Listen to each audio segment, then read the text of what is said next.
Hola, ¿qué tal? Y bienvenidos a este nuevo vídeo, esta nueva clase para hablar de los conceptos y claves de las lumbalgias, donde exploraremos todos los conceptos y las cosas claves, los conceptos más importantes a tener en cuenta para la lumbalgia y analizar todas aquellas causas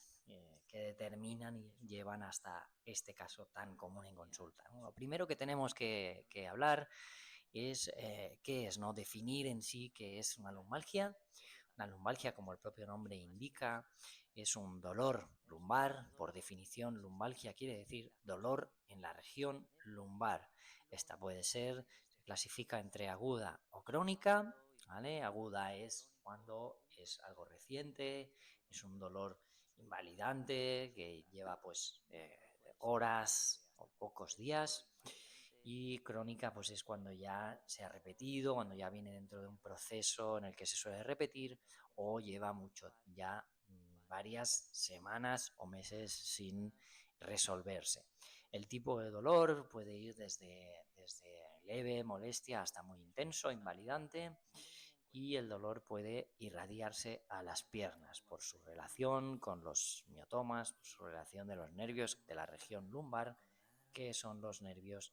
que van a ir motor y sensibilización hacia los miembros inferiores. La zona lumbar, recordar como repaso, que está compuesto por 5 vértebras lumbares, nombradas desde arriba hasta abajo: L1, L2, L3, L4, L5. El sacro, la base del sacro es como S1, el último piso, el último nivel es L5, S1, es decir, la vértebra lumbar 5 y el sacro, y entre cada uno de estos niveles, de cada uno de estos espacios, hay un disco intervertebral que sirve como amortiguador, que sirve como ayudar a reabsorber el peso, a no recibir todo el peso encima, y se pueda repartir después del sacro hacia la pelvis y de la pelvis hacia los miembros inferiores. Entre cada uno de estos niveles, a la altura más o menos de los discos intervertebrales, sale un nervio par a cada lado, que son los nervios periféricos que salen de la zona de la médula espinal hacia, como hemos dicho, la zona de la pelvis y los miembros inferiores. Para analizar y hablar de cuáles son las causas más comunes de una lumbalgia, tenemos que hablar pues todo aquello que tenga que ver con el sedentarismo, sobre todo el pasar largos periodos, pasar mucho tiempo en una misma posición, ya sea sentado o de pie,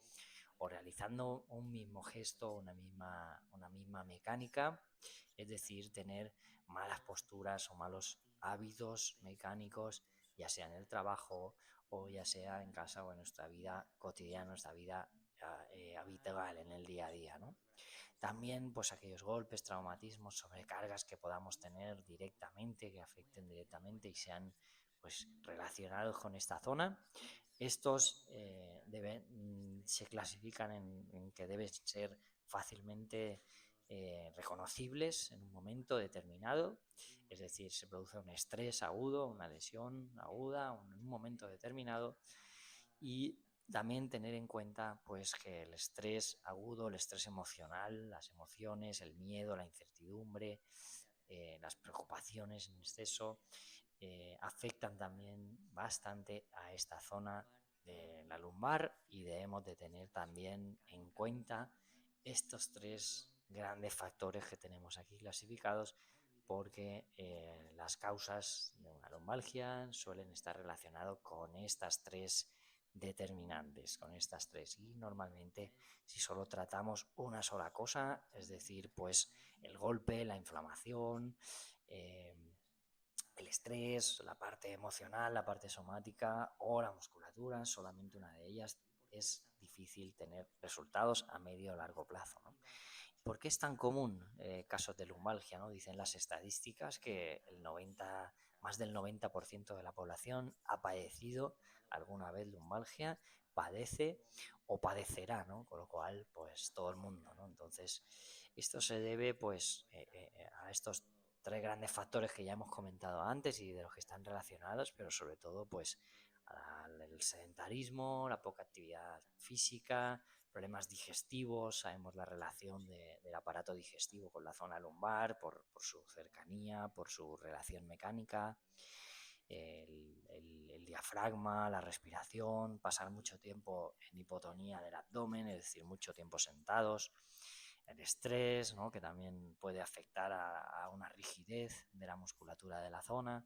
y a la degeneración o el envejecimiento de los discos, que ya propiamente de la edad, por el propio peso, pues es algo normal que suceda, pero pues unos malos hábitos o tóxicos o un estilo de vida pues pueden hacer que los discos se degeneren en mayor proporción o se degeneren de una manera más rápida. Por lo tanto, recordar todos estos factores, porque esto es lo que hace que al final nos lleve a que tengamos tanta gente y sea tan común que haya mucha gente en el día a día en consulta,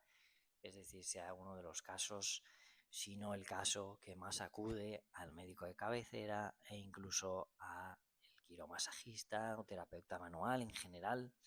esos dolores, esas molestias, tanto que tengan que ver con una hernia, que tengan que ver con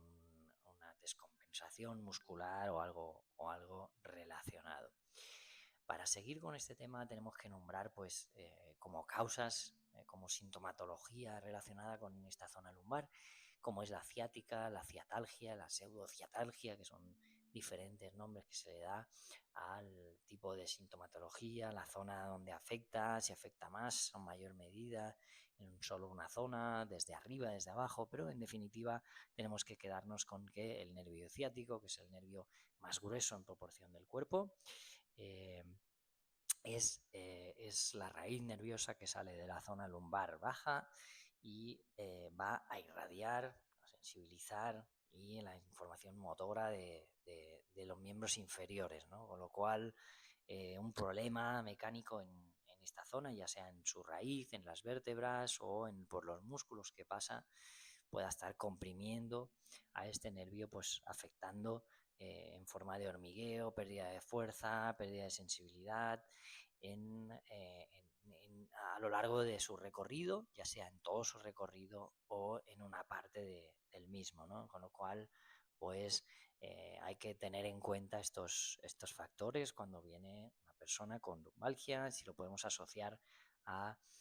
síntomas de ciática o no, si se diera el caso, para darle un enfoque distinto, ¿vale? Los casos más comunes de que haya este tipo de sintomatología, pues es una protusión, una hernia, que produce una inflamación, una irritación del nervio, ya sea, como hemos dicho, pues por una mala posición, un mal eje de gravedad, una mala postura, una mala mecánica de la zona, ¿no? Una protusión se define como vemos en la imagen, es como el disco protruye hacia afuera, puede ser hacia afuera, hacia un lado, hacia adelante, hacia atrás recto, hacia un medio lateral. Por lo tanto, el disco, la parte fibrosa de alrededor no se rompe, de ahí el nombre de protusión, que protuye pero no sale el núcleo fuera, que esto es lo que sería una hernia discal, que es cuando ya se ha roto el disco, las fibras de alrededor y el núcleo sale hacia afuera. Esto no tiene por qué producir dolor, sí a muy corto plazo por la propia irritación de sus fibras, pero el disco tiene muy poca sensibilidad, con lo cual el disco no duele, sino duele cuando comprime o cuando comprime o afecta alguna de esas raíces nerviosas o alguna estructura a la cual esté sensibilizada, ¿no? Por lo tanto, puede salir una hernia por una zona lateralmente, por ejemplo, o anteriormente, que no esté afectando ninguna raíz nerviosa ni ninguna área que está altamente sensibilizada, y puede ser que aunque tengas una hernia grande, es posible que no duela o no haya sintomatología, ¿vale? Pero es importante pues tener en cuenta este diagnóstico y tener en cuenta que todo esto es en principio resolutivo, ¿no? Lo que hay que pensar es por qué hay una protusión, por qué hay una hernia, y esto siempre es pues por varios factores, pero sobre todo el factor mecánico, ¿no? La posición, quizá no haya una buena mecánica de la zona y por eso se produce ese sufrimiento, con lo cual hay que resolver eso que está afectando. ¿Cuál es el enfoque que vamos a tener? ¿No? Pues sobre todo hallar todas las posibles causas, los factores que han llevado hasta el día de hoy, ¿no? Cuando nos vienen a consulta. Y sobre todo determinar si está en una fase aguda, si ya se ha repetido, pues la anamnesis, ¿no? La importancia de preguntar todos los datos que en la cronología que nos pueda dar, ¿no? Luego la terapia, pues tendremos como siempre que trazar un plan personalizado, adaptado a medida a la persona y a la situación actual en la que se encuentra. Por lo general, una lumbalgia, pues produciremos pues masaje de menor duración si es agudo, de mayor duración e intensidad si es crónico, aplicar calor, reposo relativo, ejercicios, estiramientos, cambiar todos aquellos hábitos y ejercicios que puedan favorecer a mejorar la ergonomía de la zona, la movilidad, la espasticidad de la zona, pero sobre todo poner énfasis en prevenir, ¿no? Es mejor prevenir que curar, entonces encontrar la armonía muscular en este caso para que esto no vuelva a pasar, ¿no? Si hay una buena mecánica, si hay un buen tono adecuado muscular, esto no debería de tener un sufrimiento, no debería de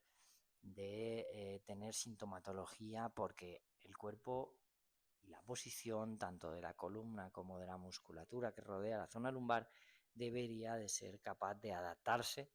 a cualquier afectación, a cualquier mal gesto, a cualquier consecuencia. Entonces lo que hay que preguntarse es por qué no está siendo el cuerpo capaz de adaptarse y estar en armonía con, eh, con todos los factores que rodean a esta zona, ¿no? Por lo tanto, la importancia de hablar, detectar, hallar todas esas causas, tanto laborales, tanto de postura, de posición, que nos puedan llevar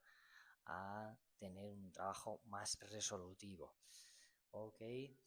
Bueno, chicos, pues chicos, chicas, un saludo. Espero vernos muy pronto. Chao, chao.